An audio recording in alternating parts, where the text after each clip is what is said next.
Hi everyone, this is Carl and this is a lesson about minerals. I decided to do this in PowerPoint so you wouldn't have to look at my face the whole time, and you're welcome. It's also in PowerPoint because I don't know anything about video editing, and so this is the best I could do. I hope you enjoy it. Where do minerals come from? Of course, minerals come from the ground. Minerals are stored in the Earth's crust. So we have things like calcium, potassium, iron, magnesium, and even micronutrients all stored in the Earth's crust. So our bodies need minerals. We need them for different reasons, but things like calcium. So where should we get them? First step in the process is that minerals are taken up, as the official term, into plants. I always think of the mothership coming down and taking up people from Earth, but uh, in whatever way that happens, those minerals come up into the plants, and it seems like that would be the most natural, most direct source to get our minerals from.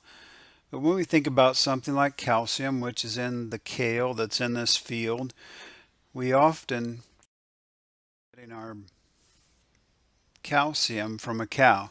At some point we decided this would be the best vehicle to get calcium from. And so if you think about it, here's the process. That cow is going to eat some of those plants that have calcium in them. So he's going to use his cow mouth to eat some plants. He'll chew those plants up and they'll go into his stomach. He has a four-chamber ruminant stomach that processes that kale, that grass, or the whatever he's eating, he or she's eating. I guess it would be a she since she's giving milk. But she would eat that, and that would process those plants. I always think of the enzymes and the rotting stuff that's in that stomach and how long it stays in there. But that food is processed through the stomach. And of course it comes out the natural place. And I say the natural place, that is the natural place for calves to get their milk. It's not the natural place for us to get our milk.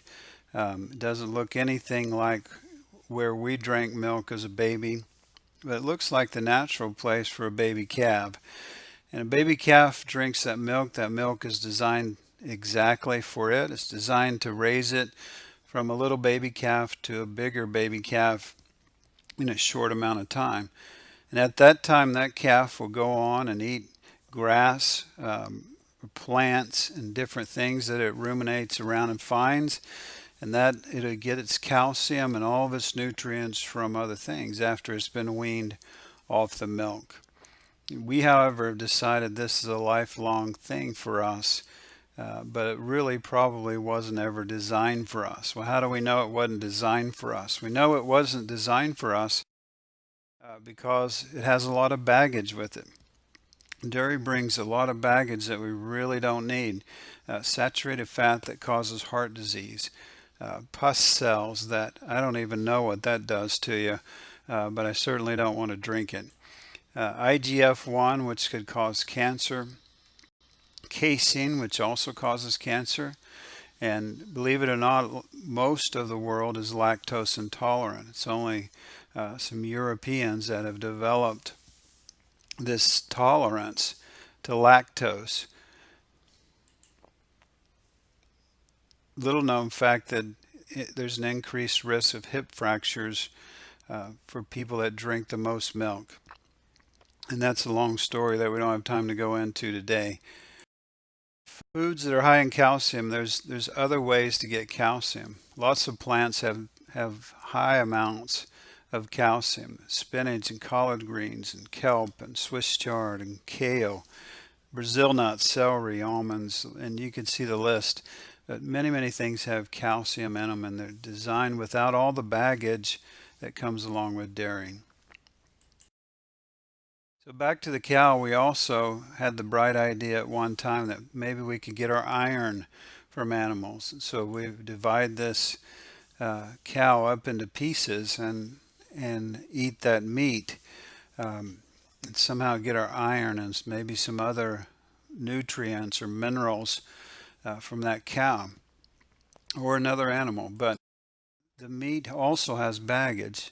Chicken and pork chops, lamb, beef all have baggage that come along with them. And again, one of the biggest things is saturated fat.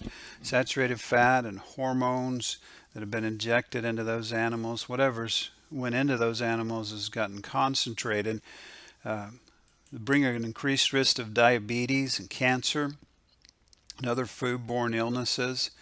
And even that hem iron that is in meat, which gets absorbed quickly into our bodies, but also has the ability to create heart disease and stroke and other problems that the iron that comes straight from vegetables doesn't have. Collard greens, broccoli, green peas, green beans, bok choy, kale, and spinach again. All of those foods have that rich iron content without all the baggage. It's kind of like it says, why not just cut out the middle moo and go directly to the source? Go directly to those plants that have all of those minerals, all those micronutrients that our bodies need. And get those things without the baggage, without the disease and chances of getting sick. I invite you, if you like this page, to subscribe. Check out my friends Dusty and Aaron Danzik over at Eat, Move, Rest. Hope you like this video, and I know you'll like them. Thank you.